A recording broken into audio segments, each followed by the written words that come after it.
Saludos, saludos, buenos días. Aquí estamos como cada semana para compartir como siempre con ustedes nuestros comentarios, opiniones sobre los temas trascendidos en esta semana.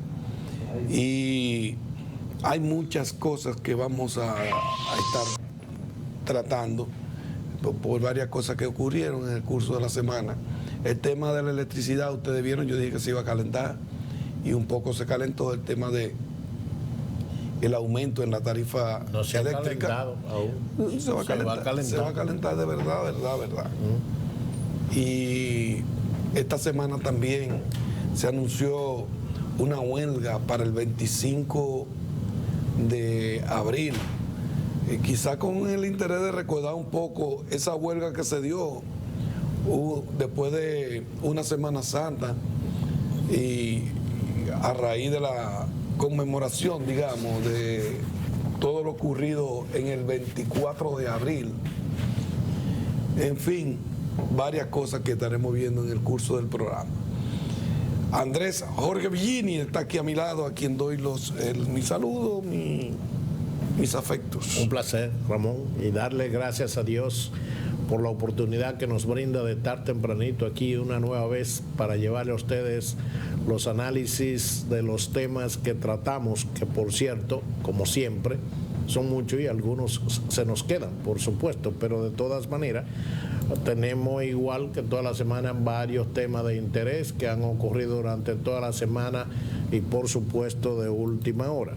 Y decía usted, vamos a comenzar hablando ya de ese tema, porque usted lo introduce y habla de, se va a calentar el tema del monto de la factura eléctrica. De eso se trata. Sí, pero usted me dijo que tenía el COVID primero. Vamos a hablar, no es tan extenso el tema de la factura eléctrica, y como usted lo introdujo, pues entonces luego nos vamos al COVID. Lo que no sé es si los técnicos nuestros ya tienen bueno, entonces vámonos con la parte teórica, que para darle tiempo a ellos a que vayan y descargando. Ciertamente hay que decir que el COVID, que a pesar de todo parecería como que ya es tema de la historia. Hay que recordar que desde que el señor presidente de la República anunció la disposición de dejar sin efecto las restricciones que pesaban sobre la pandemia, por entender, y por supuesto con muchísima razón, de que esto había disminuido a unos niveles tan, diría yo, tan elevados como que ya no había necesidad de aplicar estas restricciones. La población, lógicamente, a partir de ese momento, con ese anuncio del presidente, la población necesitada de libertad, sobre todo después de un larguísimo periodo de encierro como consecuencia de la pandemia. Entonces, bueno, con este anuncio la población entendió que ya la pandemia había llegado a su final. Lo cierto es que hay que darle gracias a las autoridades, sin duda alguna, que con su grandísimo esfuerzo y su trabajo profesional y técnico lograron, si se puede decir así, han logrado un control sobre la bendita enfermedad, que pudiéramos decir que ya el tema pandemia es un tema concluido. 19 días sin ningún caso de muerte. Así es. Pero hay que ya 20 días. Sí, 20 sin días. Caso de muerte. Hay que decir entonces que a pesar de todo eso, pues la enfermedad, la pandemia todavía existe. Y por ello, eso lo podemos comprobar con que diariamente personas son contagiadas, muy pocas, pero son contagiadas. Esto parecería como una enfermedad endémica o una gripe cualquiera que sin duda alguna le puede dar a cualquier persona en cualquier momento, pero en ese aspecto solo nos queda hacer y reiterar nuestro llamado, sobre todo a aquellas personas que aún no sean vacunados, igual aquellos que también deben tener igual cuidado, que son los que padecen algún tipo de condición de salud.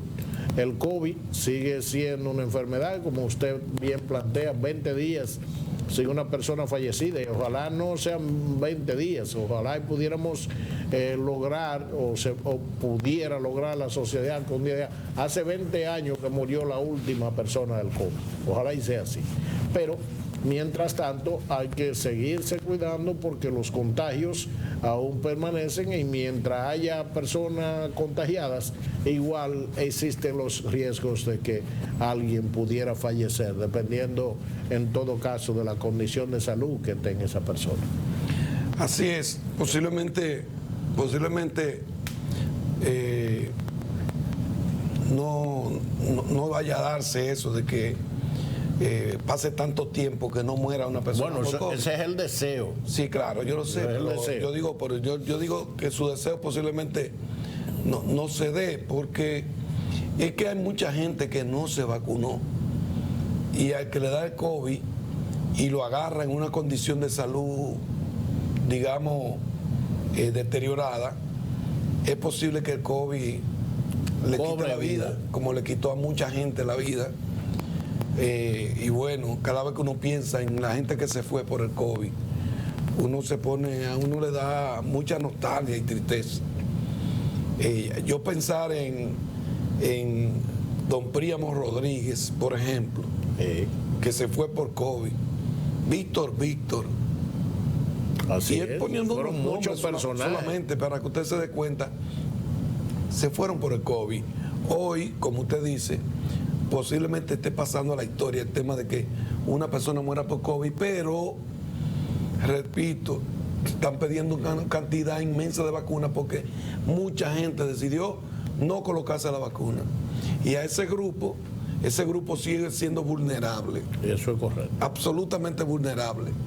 Por eso es difícil que pase tanto tiempo para que escuchemos nuevamente que no ha muerto una persona por COVID.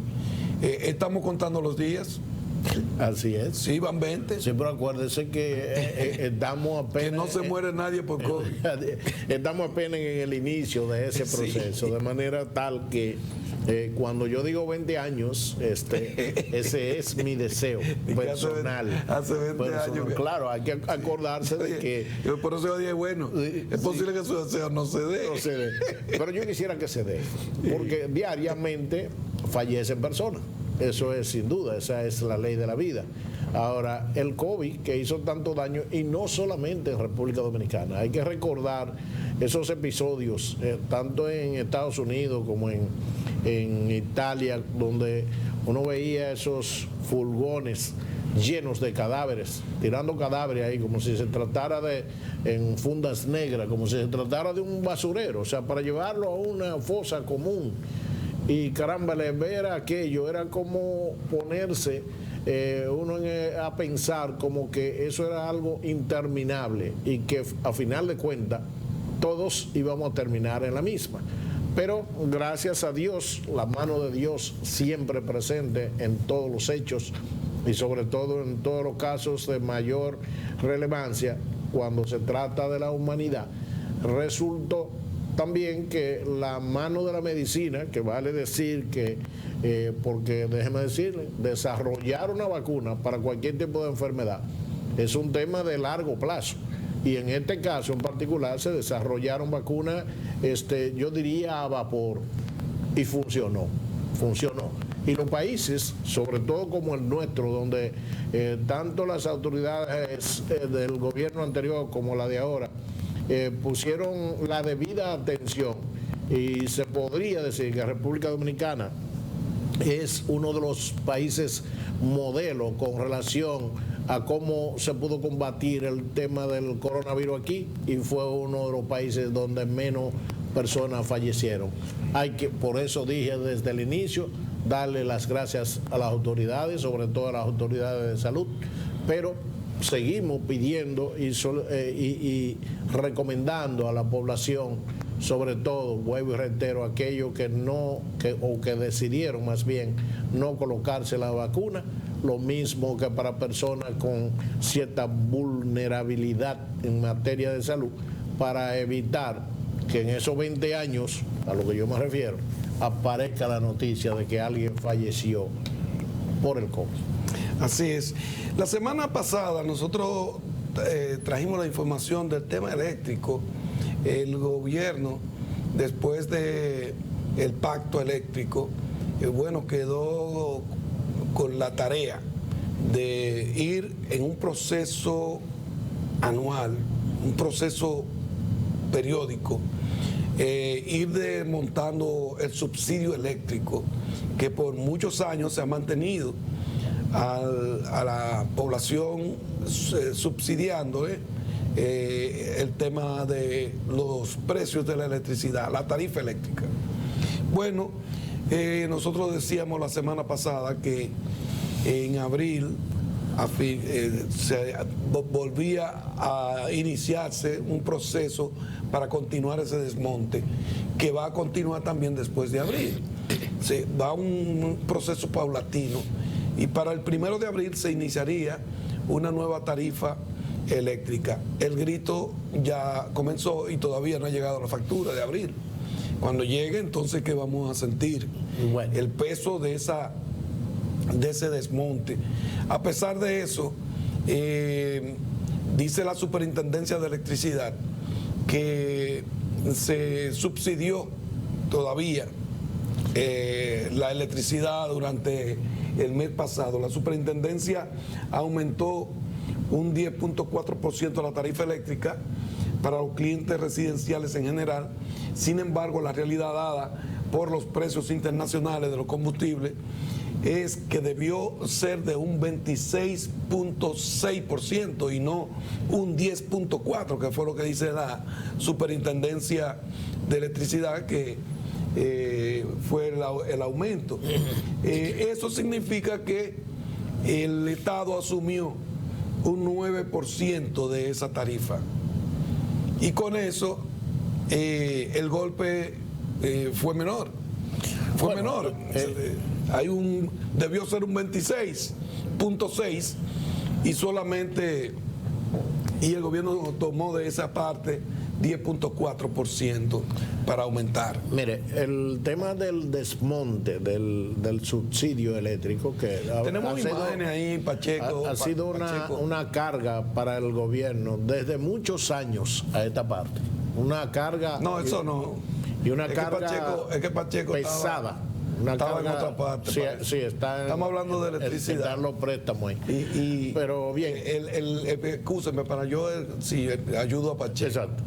El tema dice: el gobierno asumió subsidio mayor para solo ajustar al 9%. Así se llama el video. Ahí está. Ahí está. Bueno, pues continuando con el tema, decía que el subsidio eléctrico es un tema que viene arrastrando el gobierno, una carga muy pesada que el gobierno viene arrastrando desde hace muchísimos años. Y esto, lógicamente, es un tema que gravita de manera negativa en el presupuesto de la nación, porque del presupuesto hay que dedicar una significativa partida para poder subsidiar. ¿Por qué ha ocurrido esto? Bueno, porque los gobiernos, no solamente este gobierno, los gobiernos han entendido que el precio de la energía eléctrica a lo que tendría o debería llegar a la población posiblemente sea un tanto difícil de soportar para el pueblo común. Más si entendemos que una grandísima parte de la población hace mal uso del servicio de la energía eléctrica, primero por desconocimiento, después porque se enganchan en cualquier alambre por ahí, por muchísimas razones, que es otra tarea grave para las distribuidoras de electricidad poder resolver este asunto. Ahora bien, justamente en el momento más crítico tal vez de lo que pudiera ser el costo de la energía, dígase por el tema que se está dando con el precio del barril del petróleo en los mercados internacionales,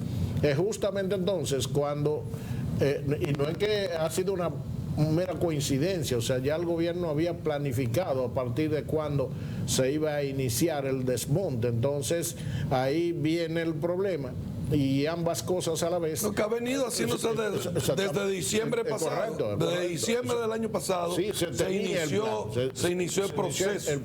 Y bueno, dice aquí, dice, déjame darle estos datos, para evitar un alza mayor, el gobierno destinará unos 510.7 millones cada mes por encima del subsidio a la tarifa eléctrica que destinaría entre abril y junio.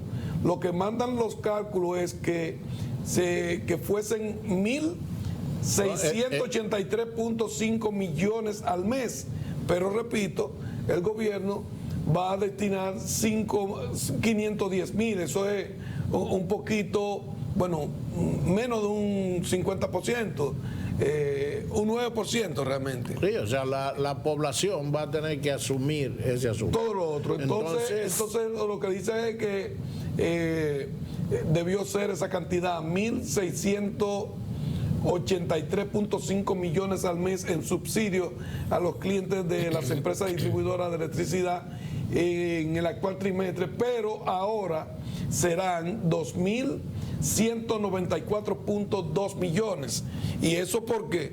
Por el precio de los combustibles a nivel internacional. Exactamente, lo que estoy diciendo, que al incrementarse el precio del barril del petróleo en los mercados internacionales, los combustibles, lógicamente, y mucha gente, bueno, dirá que tiene que ver una cosa con la otra. Bueno, es que la generación de energía eléctrica está directamente relacionada con el petróleo. Ahí lo de lo de Punta Catalina es fundamental en el caso de que Punta Catalina pudiese mantenerse dando el servicio, porque es una planta a carbón, no utiliza combustibles fósiles. Sí, bueno, el carbón también, sí, pero no utiliza petróleo. No utiliza petróleo. No utiliza ni gas, ni tampoco gasoil, fuel oil. Lo que utiliza es carbón, y ahí entonces. Pero al final de cuentas, nosotros desde aquí lo que queremos es de alguna manera orientar a la población, porque todavía el problema no lo han percibido. Cuando llegue la factura de este mes van a comenzar el grito al cielo, y lo que queremos es de alguna manera que la gente sepa, primero, por qué se está dando esto, porque ciertamente la población completa debe entender que el tema del subsidio eléctrico es algo que para que el país pueda funcionar mejor, lógicamente tiene que deshacerse de este problema. Entonces, el problema es que la población consumidora, que además habrá de tener esto un efecto también, porque en la medida en que la gente entienda cuál es el costo de la energía que habrá de pagar, en esa misma medida, me imagino yo, habrán de entender que hay que ahorrar energía. Porque ocurre que en estos momentos, hasta ahora todavía, la gente está utilizando energía de manera descontrolada. No le importa mucho, pero cuando en realidad usted una factura de la que usted paga ahora mismo, por decir algo, 800 pesos, y que le llegue a 1.200, a usted le va a doler. Sí. Entonces, a dolerle, en principio va a venir la queja, que el gobierno, esto no es un tema de gobierno, esto es un tema de consumo, de un servicio que usted requiere tener en su casa, porque nadie vive sin energía. Ahora, ese servicio hay que pagarlo.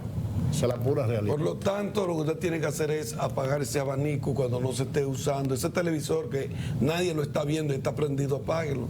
Ese radio el día entero prendido, apague todo lo que sea eléctrico y comience a reducir la cantidad del consumo eléctrico. Vámonos a la primera pausa y en breve entonces entramos con otros temas. Aquí en Santiago, por aquí por la ciudad, estuvo el doctor Leonel Fernández, presidente de la Fuerza del Pueblo, y hizo varias visitas.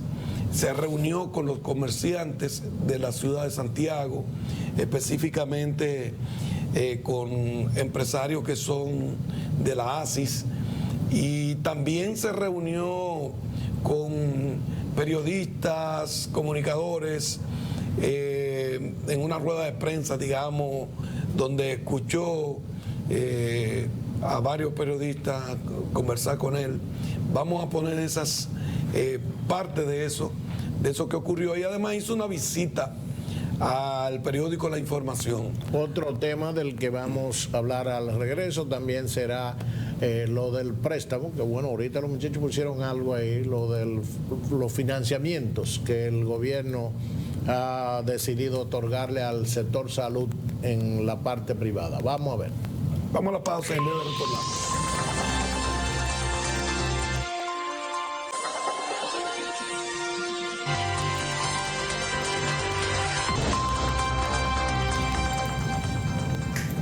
Nosotros fuimos prácticamente de los primeros programas que colocamos aquí imágenes de, en aquel momento era del genocidio, un recorrido que se hacía por una calle de la ciudad de Bucha, con relación a ese genocidio, que luego en la semana pudimos ver cómo la realidad de lo que estaba detectándose que ocurrió en Bucha, una ciudad ucraniana, que este fue el resultado. Miren esas imágenes de lo que pasó ahí en Bucha, en Ucrania. Lamentablemente una situación muy fea. Con la salida de los rusos fue que se pudo detectar. Bucha, cerca de Kiev, dicen que mataban a tiros a los civiles sin motivos. Residentes de un poblado ucraniano cerca de la capital de Kiev denunciaron que los invasores rusos mataban a tiros a civiles sin razón alguna y dejaban los cuerpos como ustedes lo están viendo ahí. Así lo descubrió el gobierno ucraniano, que ahora está en medio de una investigación por crímenes de guerra. Las calles de Bucha, un poblado cerca de Kiev, estaban regadas de civiles muertos luego de la retirada de la fuerza rusa. Es un genocidio lo que se ha producido ahí con esta intervención rusa a Ucrania, en un centro logístico que según los habitantes fue usado como cuartel por las fuerzas rusas. Se veían los cuerpos sin vida de 8 hombres, algunos con las manos atadas a la espalda. Son más de 400 cadáveres que han sido detectados, y las historias que hay, ellos mismos las cuentan ahí, son increíbles. Lo que pasó en Bucha es un reflejo digamos, de un comportamiento agresivo, inhumano por parte de los soldados rusos en su paso por las ciudades de Ucrania. Muy lamentable. La verdad es que uno, qué sé yo, como que no se hacía la imaginación de que en estos tiempos ya pudieran pasar cosas de esta naturaleza. Uno no puede hacer afirmaciones si las acciones de esos soldados rusos es de su propia decisión o es una instrucción que le hayan dado para que cometan crímenes de esta naturaleza. Porque hablar de una matanza a mansalva a personas indefensas, hombres, mujeres, ancianos, niños, mujeres y todo lo que se encontraron a su paso, como que es algo que, independientemente de razones, que yo no sé si la habrá, pero imaginémonos nosotros que ellos pudieran estar argumentando algo, cualquier cosa que fuera, eso es un genocidio que no tiene perdón. Realmente lo que ha pasado allí, y nosotros aquí, como bien usted decía, desde el primer día que ocurrió, obtuvimos las informaciones, y qué bueno que tuvimos las informaciones, no lo ocurrido. Pudimos pasar lo que había pasado en las calles de ese poblado, y lo cierto es que uno ver aquello como que uno todavía se queda sorprendido y uno no puede ni siquiera entender, primero, por qué pasan cosas como esta, y segundo, cómo es que alguien es capaz de ejecutar una matanza a personas indefensas, porque las intervenciones, sobre todo las guerras, cuando se dan, esto no es una guerra, esto es una intervención. De una intervención porque no hay una respuesta, digamos, equitativa de la nación que está siendo del país que está siendo bombardeado con respecto al que hace el bombardeo. No hay esa respuesta porque tampoco tiene la capacidad para responder en las mismas condiciones. Pero esta es una paliza inmisericordia. Claro, entonces en estas condiciones yo creo que un día Rusia, y cuando digo Rusia me estoy refiriendo a todas sus autoridades, claro, iniciando por el señor presidente, que yo no sé qué es lo que tiene en esa cabeza, porque vuelvo y digo, si dio instrucciones para que esas cosas se hicieran ahí, eso es algo inhumano e inaceptable. Así es, así es. Y bueno, esa fue la noticia principal. Nosotros que la tratamos el sábado pasado, pero se convirtió en la noticia principal porque evidentemente un crimen de guerra. Eso está en investigación. Eso está en investigación. Ahora, ¿quién será que le va a poner el cascabel al gato y va a poner las sanciones que realmente esta acción amerita? Porque a pesar de todo y de lo que se ha dicho, que la ONU, que Estados Unidos, y en fin, muchísimas cosas. En esta semana salió el gobierno chino haciendo defensa de las sanciones de Rusia. Exacto, y usted vio el caso. Dice, bueno, pero ven acá, pero ¿dónde que estamos? Usted vio el caso de un misil que fue disparado a una estación donde había gente que estaban tratando de salir del lío, del desastre. Y entonces estaban en una estación de transporte y un misil se encargó de 52 personas se fueron ahí. Efectivamente. Civiles, personas indefensas, personas que nada tienen que ver, ¿no? Que ni con las acciones del gobierno ruso, tampoco del gobierno ucraniano. Si fuera pero usted escucha la historia, ahora de quienes fueron víctimas del paso de los rusos por Bucha.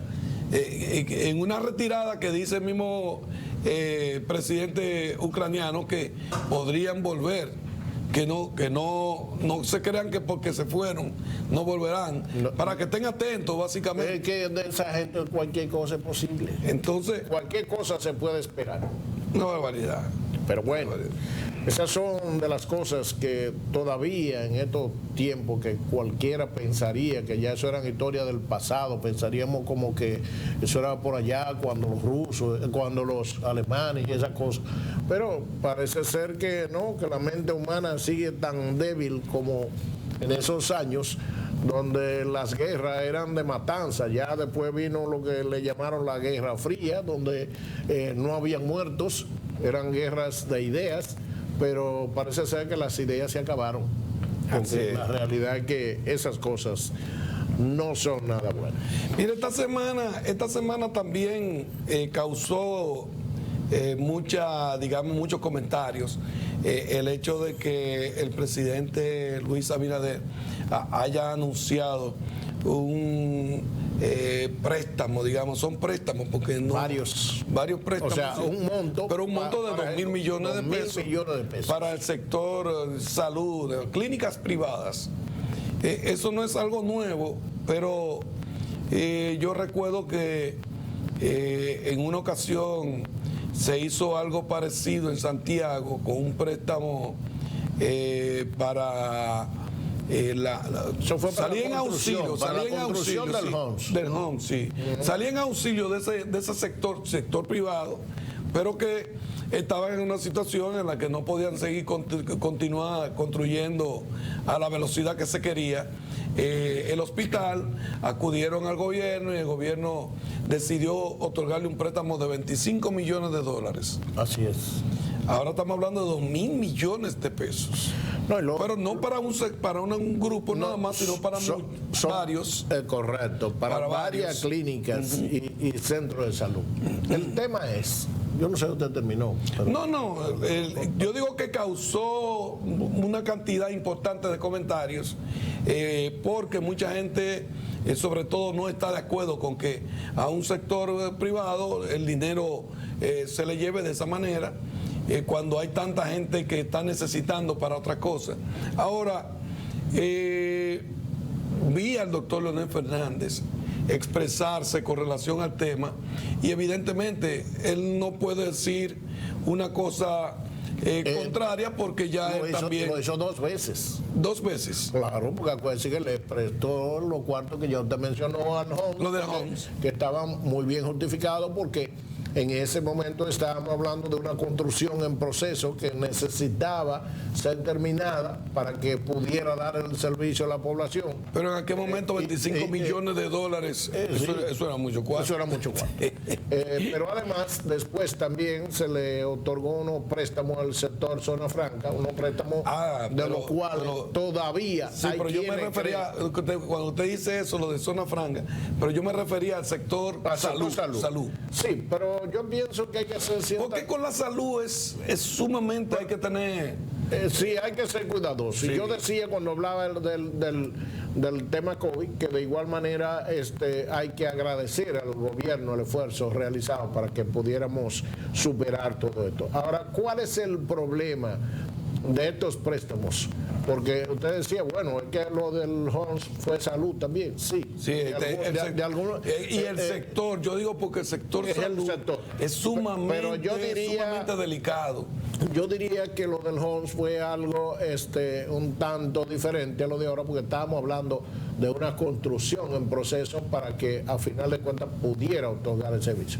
Ahora, ¿cuál es la queja de la gente en este caso? O sea, son muchas las opiniones y en la mayoría de los casos, vale decir, son opiniones adversas. ¿Por qué? Bueno, primero la gente entiende que el sector salud privado, entiéndase, privado, ha sido uno de los sectores más beneficiados con el tema de la pandemia.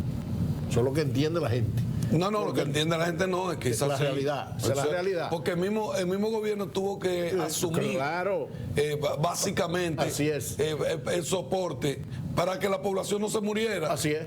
Pero no obstante a eso, resulta, viene al caso que hoy por hoy los centros de salud privados, las clínicas y los centros de salud privados, usted va cualquier día de la semana, de lunes a domingo, y usted encuentra todos los centros de salud repletos de gente.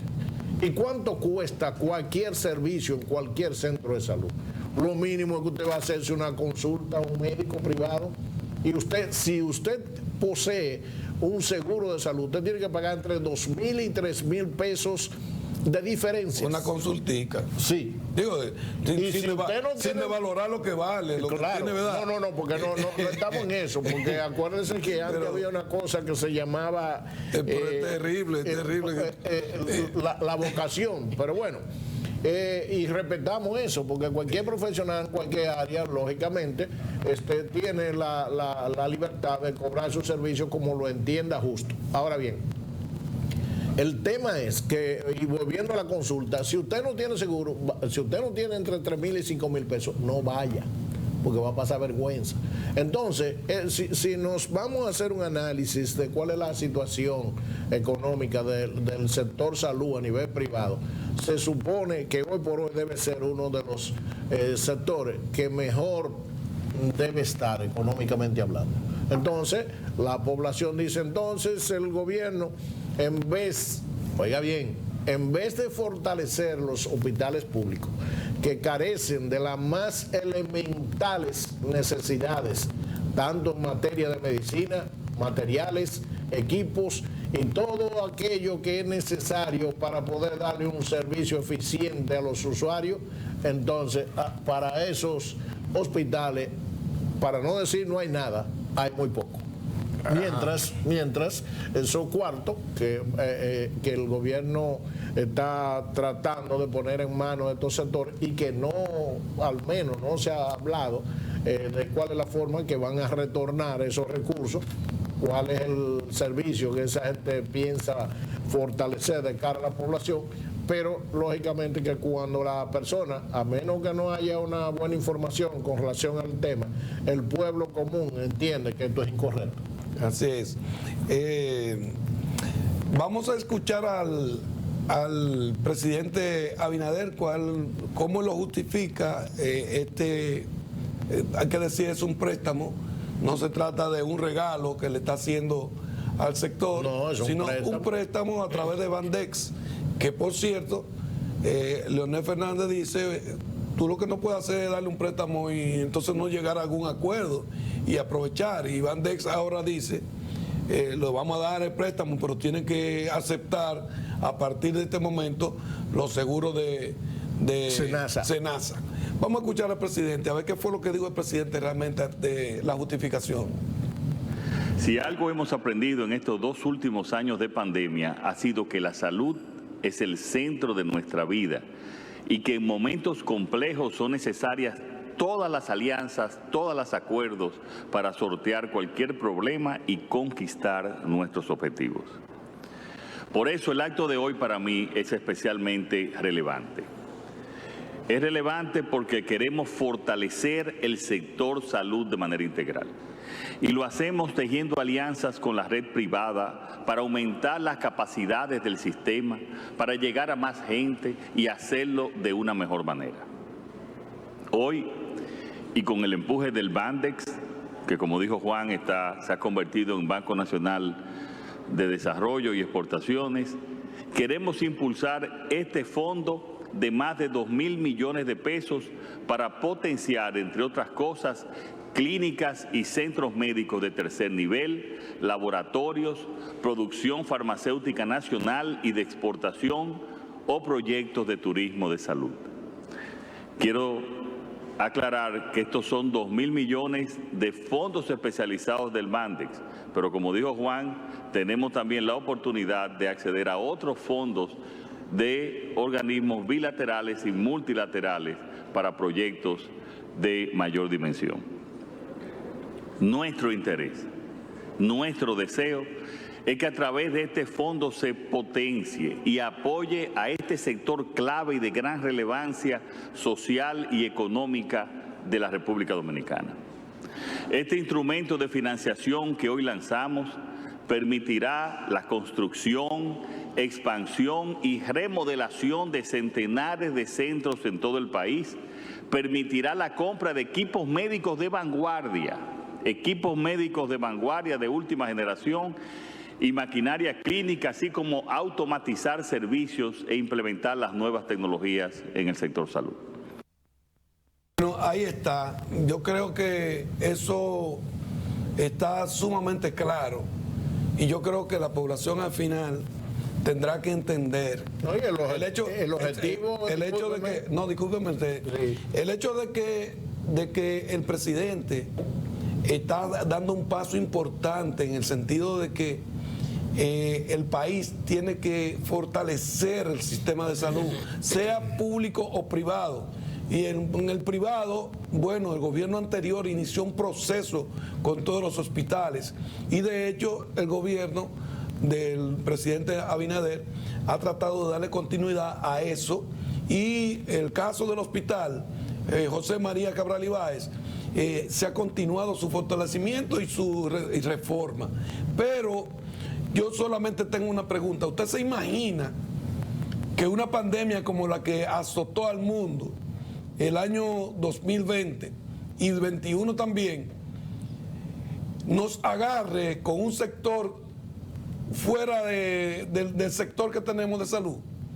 Si en República Dominicana el sector salud no hubiese estado fortalecido como lo estaba, ahora mismo yo no estuviera aquí hablando, posiblemente fuera parte de la historia de los casos desaparecidos por el COVID, porque el sector salud ha crecido y eso ha sido por el apoyo que se le ha dado al sector, y es importante. La salud, igual que la alimentación, es primero.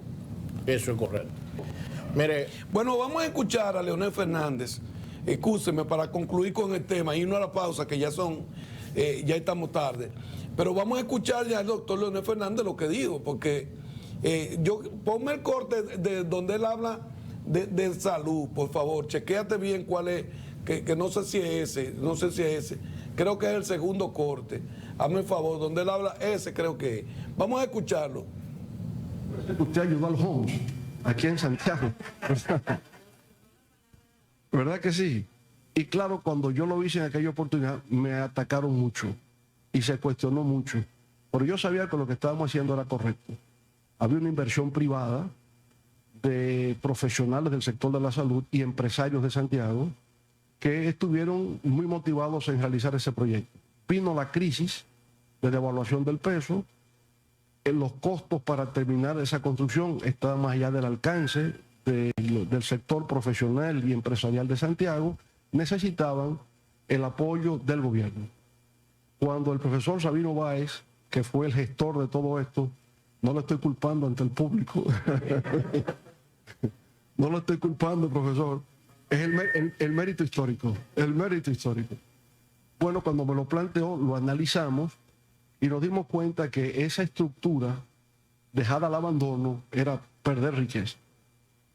Y se nos presentó un esquema donde el Estado Dominicano aportaría 25 millones de dólares y sería accionista por ese valor que había aportado.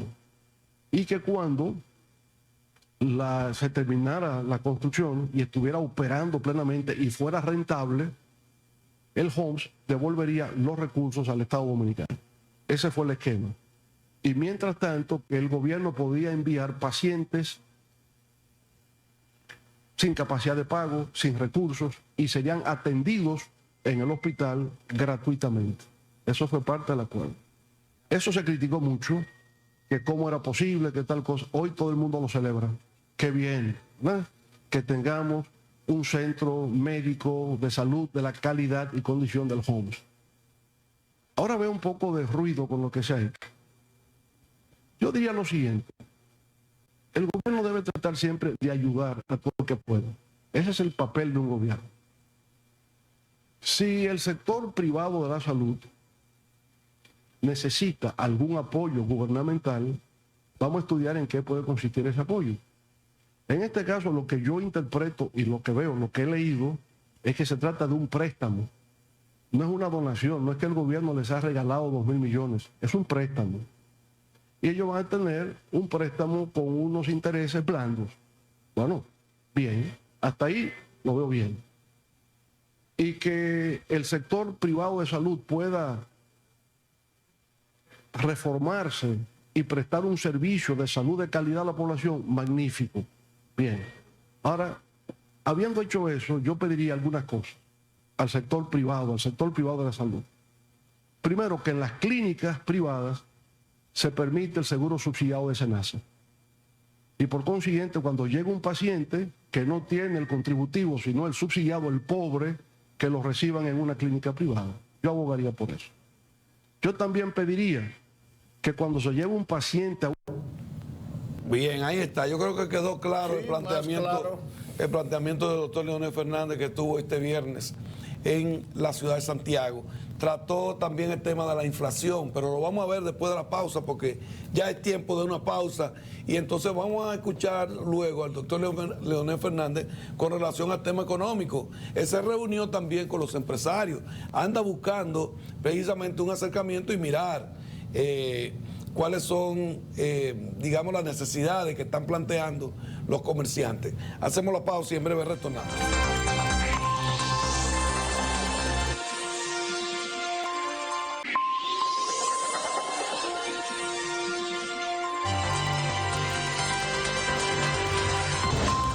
Bueno, para salir ya del tema de la visita del doctor Leonel Fernández a la ciudad de Santiago y las reuniones que realizó, vamos a ver el corte donde el presidente trata el tema económico. El presidente se refiere al tema de la inflación y cómo esto mantiene preocupada a la población. Vamos a escucharlo desde el principio, el corte. A nivel mundial, la emisión monetaria para sobreponerse a la contracción económica generada por el COVID-19 a nivel mundial 10 trillones de dólares, equivalentes al 10% del Producto Bruto del planeta. Y el Producto Bruto del planeta es equivalente a 90 trillones de dólares. Estados Unidos nada más 6 trillones de dólares. República Dominicana, su emisión fue equivalente a 215.000 millones de pesos. Eso ocurrió en todas partes. Para enfrentar el impacto económico de la pandemia, los bancos centrales hicieron una emisión monetaria y por tanto los gobiernos tuvieron un incremento del gasto. Se gastó más, comprando mascarillas, comprando las vacunas, comprando todo. En todas partes fue así. Ahora, nunca la historia había conocido una magnitud, una emisión monetaria de esa magnitud. Nunca se había conocido. Por primera vez se da en el mundo y en la República Dominicana. Y bueno, eso ha traído una consecuencia que no fue claramente prevista, que estamos padeciendo aquí y en todas partes, que es el tema del alto costo de la vida, la inflación. La inflación, cuando vemos las encuestas en República Dominicana, es la preocupación número uno que se tiene en el país y es la principal preocupación que tiene Santiago. Lo que más preocupa en Santiago es el alto precio de los artículos de primera necesidad. Bueno, entonces hay un argumento de que nos quejamos, si eso es así en todas partes, que lo que tenemos nosotros aquí es una importación, es una inflación importada. Esto es algo que viene del exterior. En parte es verdad, pero no enteramente verdad. Porque la pregunta es, bien, hay inflación en todas partes, pero ¿por qué la inflación en la República Dominicana es mayor que en Costa Rica, que en Guatemala, que en Honduras, que en Colombia, que en Chile, que en Perú? ¿Por qué de los 34 países nosotros somos el tercer país con mayor nivel de inflación? ¿Por qué? Bueno, la razón se debe fundamentalmente a que durante la pandemia el Banco Central de República Dominicana hizo una emisión monetaria mayor que la que en condiciones más o menos análogas hicieron otros países de América Latina. Por esa razón, la inflación nuestra es solamente superada por Argentina, que tiene una inflación que está llegando al 60%, y el caso de Venezuela, que es un caso muy especial que todos conocemos, ¿verdad? Por lo demás, República Dominicana está por encima de todo el mundo. Ahí está, ese fue el planteamiento del doctor Leonel Fernández en su visita, repito, a la ciudad de Santiago, donde se reunió también en la ASI con los comerciantes de Santiago. Él dijo que el sector empresarial de Santiago siempre ha planificado la sociedad que quieren y agregó que la planificación es aún más fundamental en estos momentos, en estos tiempos, pues vivimos en un mundo caracterizado por la incertidumbre y la volatilidad, dijo el presidente. Mire, hay que decir, a propósito de los números que plantea el presidente Fernández, que el expresidente Leonel Fernández, que justo en esta semana el Banco Mundial ha emitido un informe en el que da cuenta de que la República Dominicana es la octava economía con mayor crecimiento esperado para el año 2022. Según ese proyecto del Banco Mundial, que yo diría a de tiempo, pero bueno, esa gente tiene su mecanismo y su forma de determinar, por supuesto, por anticipado. Son proyecciones. Son proyecciones. De todas maneras, en esas proyecciones se espera que el crecimiento de la economía de la República Dominicana para el año 2022 sea de un 5%. En el promedio de la región, de todos los países que el propio presidente Fernández hizo mención, sería de un 2.3%. Es decir, que estaría República Dominicana muy por encima de lo que sería el promedio.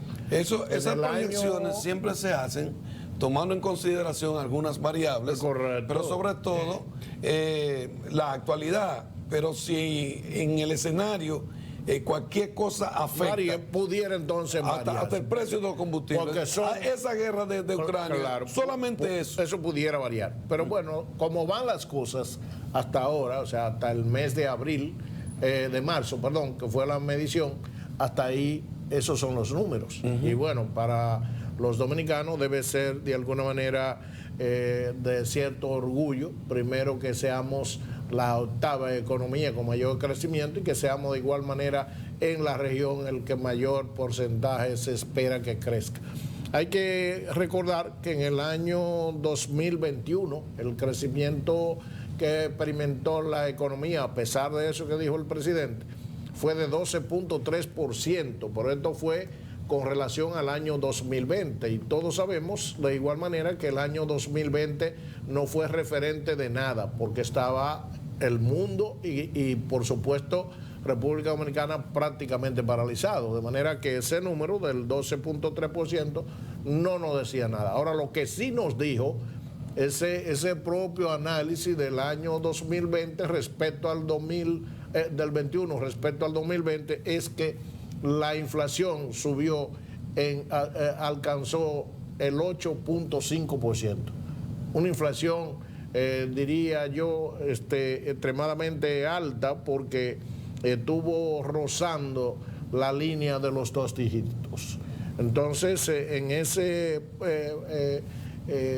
posición, nuestra economía en el año 2021, a pesar de los números que reflejaba, no significaba que estaba bueno. Incluso se espera que un crecimiento de un 5% en el año 2022 con relación al 2021 pudiera tener un mayor impacto en la economía dominicana que lo que se produjo con el 12.3% del año 2021 en relación con el 2020. Vamos a esperar que los números, porque hay coincidencia entre lo que plantea el Banco Central de la República Dominicana a través de su gobernador Héctor Valdés Albizu y lo que está diciendo el Banco Mundial con respecto a las proyecciones del año 2022.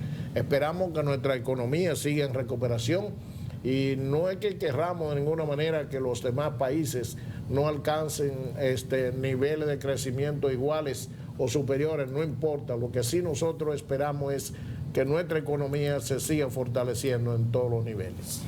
Muy bien, un grupo de organizaciones populares del Cibao han convocado a una huelga el día 25. Ojalá y que las autoridades puedan reunirse con estas organizaciones, aunque me temo que la cantidad de cosas que están pidiendo estas organizaciones son prácticamente imposibles de poderla atender. En ocasiones uno escucha la retaíla de cosas que se piden y se cree que se trata de una, digamos, estrategia política, porque en un momento en el que, como el que vive el país, en medio de la situación que está atravesando con el tema de la situación de crisis por la inflación, por los precios, la guerra en Ucrania, que también afecta, hacer una convocatoria como esta como que suena descabellada. Este grupo de organizaciones están exigiendo la rebaja del precio de los combustibles. ¿Y cómo puede el gobierno bajar los combustibles cuando están aumentando el precio del barril de petróleo? Están pidiendo el costo de la canasta familiar. Eso también está siendo afectado por la misma situación internacional. El aumento generalizado del salario mínimo. También demandan la eliminación del sistema de pensiones y de seguridad privado. Rechazan la privatización de Punta Catalina. Esas cosas sí se puede, ¿verdad? Conseguir que... Tal vez es el único punto del que se podría hablar. No, hay varios que... de lo que usted ha mencionado. Sí, exacto, de lo que mencioné. De lo que usted ha mencionado. El único, porque, de lo que mencionado. Comenzando a hablar de las rebajas de los combustibles. Mire, ¿Y cómo puede el gobierno rebajar? Y además hay que reconocer que el gobierno ha venido haciendo un gran esfuerzo para evitar que el efecto del precio de los combustibles le sea trasladado a la población de manera total. Exacto. Hay que recordar aquella información en la que el gobierno anunció que iba a subsidiar el precio de los combustibles, mientras el barril del petróleo se mantuviera en un rango de $85 hasta 115. Exacto. Entonces ya ahí está rebajada. Lo mismo que la canasta familiar.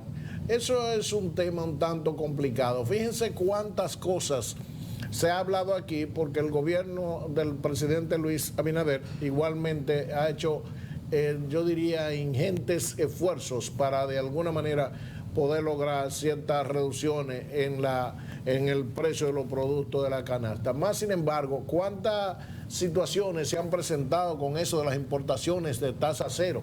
¿Cuántos problemas han venido como consecuencia de eso? Entonces, mientras el gobierno, por una parte, trata de aplicar políticas y medidas, igualmente se encuentra con los escollos en el medio del camino, que de alguna manera prácticamente impiden que las cosas se puedan resolver. Ahí hay una cantidad de organizaciones que se han unido para esto. La convocatoria la está haciendo la coalición de organizaciones sociales, populares, feministas y ambientalistas del Cibao, que aglutina también otras como el Frente Amplio de Lucha Popular. Entre las organizaciones convocantes también figuran el Frente de Lucha, Unidad y Progreso, FLUP, y la Coalición Socioambiental en Defensa de la Sierra, que también están pidiendo la intervención del presidente para evitar que se lleve a cabo lo de la presa de las placetas. Vamos a escucharlo desde el principio, por favor, para que escuchemos estas coaliciones con este llamado a huelga para el día 25 de abril.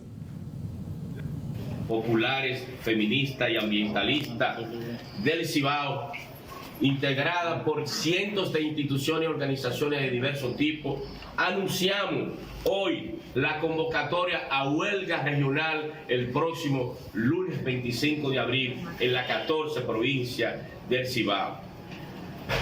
Esta convocatoria se hace por las siguientes demandas: rebaja de los precios de los combustibles y la canasta familiar, contra la privatización de la hidroeléctrica de Punta Catalina y el patrimonio público, aumento general de salario, contra la estafa de la AFP y ARS y la eliminación de las mafias de la seguridad social, servicio eficiente y generalizado de agua potable, por la preservación del medio ambiente y los recursos naturales, por las satisfacciones de las demandas sociales y construcción de obras prioritarias como la construcción de acueductos, aceras y contenes, asfaltado de calle, construcción y terminación de escuelas, reparación de hospitales, construcción de puentes y caminos vecinales, aumento general de salario para el magisterio. La sociedad dominicana atraviesa hoy por una profunda crisis económica y política. La acumulación de una grandísima deuda social relegada por décadas, la acumulación de una grandísima deuda en la que el gobierno sucesivo. Bueno, ese fue el llamado. Ese es el pliego de condiciones. Exactamente, y este llamado a huelga el próximo 25 de abril. Vámonos a la pausa y cuando regresemos ya venimos con el bloque final. Esto es ¿Qué acontece?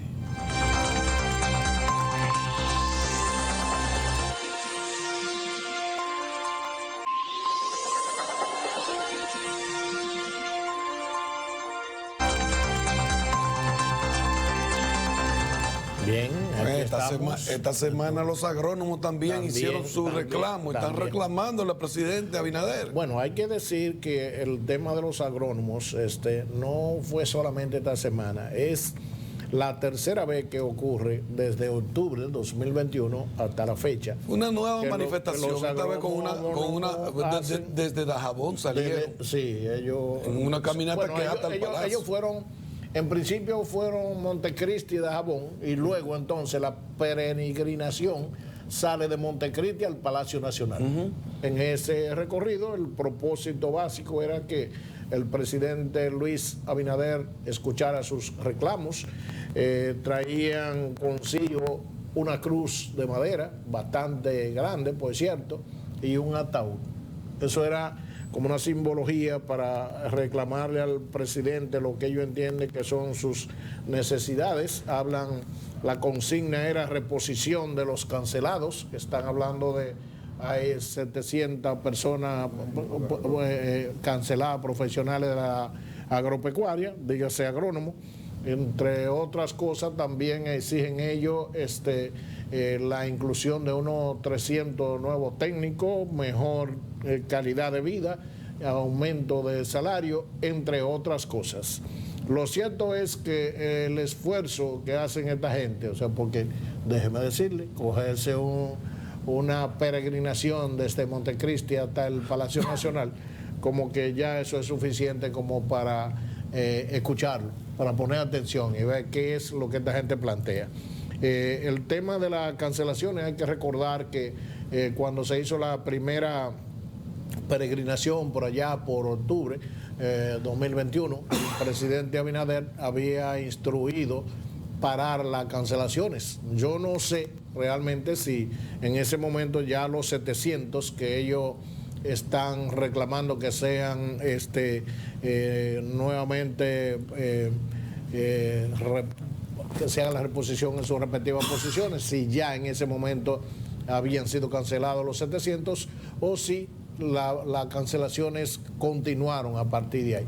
De todas maneras, ellos están haciendo un reclamo muy específico en el sentido de que se haga la reposición de los 700 agrónomos cancelados, que se le incluyan unos 300 técnicos que son necesarios para hacer el trabajo conforme a lo que ellos entienden que es necesario, entre otras cosas. Vamos a escucharlos, ponlo de principio para ver qué es lo que están pidiendo los agrónomos.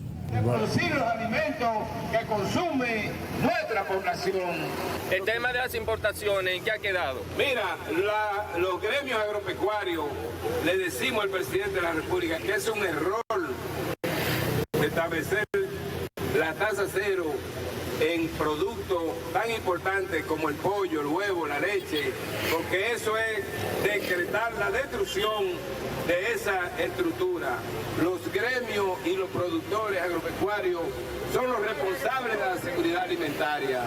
Al presidente le decimos, tiene que ponerle atención al campo y no a la destrucción del aparato productivo. Los países que han destruido su aparato productivo, ahí está la experiencia, que pasan muchas calamidades. Aparato productivo nacional, porque cuando usted le trae productos aquí al pueblo dominicano, en desmedro de los productores, usted lo está hundiendo. Y usted sabe que aquí se necesita importar, pero usted sabe que las materias primas que se requieren para aquí ensamblar lo que es la producción de huevo, la producción de pollo, la producción de leche y la producción de carne, pero no traernos plátano, ni yuca, ni batata, ni arroz, porque estamos en detrimento de lo que es el pueblo dominicano y los productores. Nosotros queremos salvar la producción, no queremos sepultar lo que es el aparato productivo nacional, que de acuerdo a cómo va, si no se reflexiona, las autoridades de este gobierno y el gobierno serán los sepultureros del sector agropecuario y de todos los profesionales agropecuarios.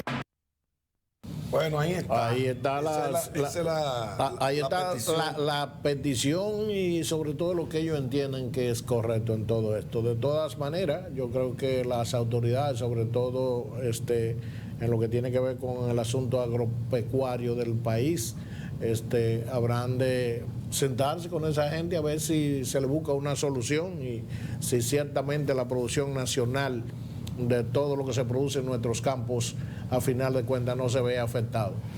Bueno, y en el tema político, la competencia política en la República Dominicana, el Partido de la Liberación Dominicana, que tiene a varios candidatos que continúan haciendo los esfuerzos para buscar definir el partido, quién será el candidato. Y esta semana pudimos ver cómo el gobierno parece que ha elegido, y no el gobierno, pero Gloria Reyes, ha elegido a Margarita como la candidata, porque a quienes atacan es a Margarita, ¿verdad? Claro. Parece que ella es la candidata. Acuérdense que se le tira piedra a la mata que producen frutos. Entonces lo que pasa es que Gloria Reyes, que es la actual, ¿verdad? Incumbente de el plan social de la presidencia, ha dicho varias cosas, inclusive dentro de la cosa que ha dicho, que se va a hacer una auditoría a la gestión de Margarita Cedeño. Esa auditoría debería cubrir no solamente la gestión de la misma Margarita, sino también la suya. Todo, que se haga una auditoría completa de los últimos años para ver si es que se hace la auditoría. Pero Margarita en una entrevista que se le hizo en un medio de comunicación, en un periódico, porque en un desayuno que se hace en ese periódico, le preguntaron sobre lo que ha dicho la Gloria opinión Reyes, de Gloria. y la respuesta de Margarita fue que águila no caza mosca. Sí. Y bueno, a mucha gente le ha parecido que no fue estratégico. Y yo creo también eso, que yo pienso que ella debió dar una respuesta Más contundente. yo no diría, porque- sobre todo por tratarse de una cosa como esa, yo no llamaría contundente, sino más estratégica. Bueno, Porque aquí de lo que se trata es de política en este momento.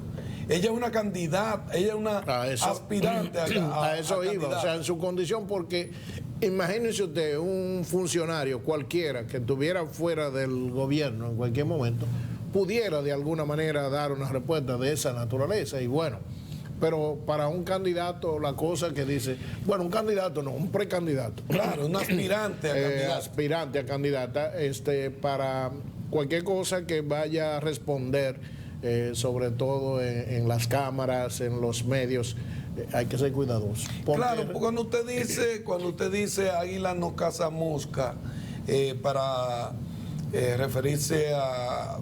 Usted pudo haberlo hecho de una manera más, yo diría que fue estratégica, porque ella o se bajó a mosca o subió a Gloria Águila. Una Bueno. de las dos, pero yo creo que tú deberías haber evitado eso, o bajar a mosca o subir a la otra a Águila. a la otra parte. Pues sí, porque yo lo que vi fue que todo el mundo corrió para donde Gloria Reyes esta semana. Después de que ella dijo esto, Sí. todos los medios arrancaron hacia Gloria Reyes para escucharla. Entonces ella la puso en el tapete. Ella lo que hizo fue que la subió. Así La es. subió. Ella estuvo en múltiples medios de comunicación gracias a Margarita Cedeño de Fernández. Así es. No, ya no es de Fernández. No, Ya está divorciada. Cedeño. Cedeño. Margarita Cedeño. Así es. Entonces, resulta que para mí no fue estratégico cómo ella abordó el tema. Un tema delicado, sencillamente muy delicado. Ella pudo irse por dar una respuesta refiriéndose al tema, inclusive sin necesidad de mencionar, si no quiere, a la incumbente, pero no. Cuando usó esta frase que ya otros la han usado, inclusive el mismo Leonel Fernández, en alguna ocasión. Acuérdense que Digo, se aprende del maestro. Águila, sí, pero hay que saber. En el momento que Hay se que aplica la saber, sabiduría, porque eso es exactamente, así. sí. Pero de todas maneras yo pienso que, igual que usted, primero que tal vez no era vista el planteamiento de Gloria, tal vez no era exactamente la mejor de las respuestas, no tal vez porque haya que pensar en ningún efecto que pudiera generar una auditoría que pudiera realizarse a la institución, sino porque en su condición de aspirante, cualquier cosa pudiera ser Mira hasta lo que ha sucedido adverso. en la semana, que Gloria dice que está dispuesta a ir a un debate con Margarita. Pero la pregunta, ¿Gloria es aspirante a la presidencia? No, pero ahí Entonces sí. tú vas a ir a un debate con uno entonces, que no es ni siquiera ahí sí candidato. que Margarita debe aplicar lo que dijo. No, tú ves, entonces tú ves. Sí, porque ahí sí. Óyeme. Ahí sí. Porque cuando Claro. Gloria se refiere a los temas que son del manejo directamente de lo que le tocó a Margarita manejar durante un tiempo en el que fue vicepresidenta de la República y que estuvo manejando parte de ese presupuesto del plan social de la presidencia. Entonces, ahí sí él tiene que responder con seriedad a este tema. pero como lo asumió, le respondió a una política. Y ella se engrandeció. Cuando le preguntaron, espérate, a Gloria le preguntaron, ella dijo, no, es que yo soy política. Sí. Entonces creció. Se va a poner candidato. Se creció. Sí, claro. Ya. El asunto es que habría que ver de qué podría Gloria ir a un debate con Margarita. Sobre el plan social. ¿Hablar de qué? Porque si... Sobre el plan social. No, porque si ella está planteando la realización de una auditoría, lógicamente que todavía, aun cuando ella pudiera querer hablar de algunos que otros temas ahí, ¿cuál es la base? La auditoría no se ha hecho. Gloria dijo, la politiquería y el chisme no es mi estilo. Oye... La verdad que... ella ya está bajando a mosca, Margarita. ¿Quién? Margarita. Gloria, Sí, está bajando a mosca. Oye, la politiquería y el chisme. Usted sabe cuál es la característica de la mosca, ¿verdad? Es la rapidez. La rapidez. El tiempo y la habilidad. Entonces, de eso se trata. De todas maneras, a ustedes, vámonos. Muchísimas gracias por estar con nosotros nueva vez. Buen fin de semana. Hay que aclarar que el próximo fin de semana no estaremos. Es verdad, este Semana Santa. Semana Santa. A propósito, yo creo que tengo imágenes ahí de la playa. Vamos a poner la playa arrebatada. Vamos a cerrar con esas imágenes. Claro. Y decirles a ustedes, los las viajeros. autoridades se preparan para. Claro, hay 300 y pico de playas cerradas, 200 y pico. Eso es mucho. Van a estar cerradas durante la. Pero de todas maneras, todos nuestros televidentes que en sus respectivos viajes a los ríos, playas y sitios de diversión, que lo hagan con mucho cuidado y con al menos los que estén abiertos y con mucha precaución. Así es. Buen fin de semana.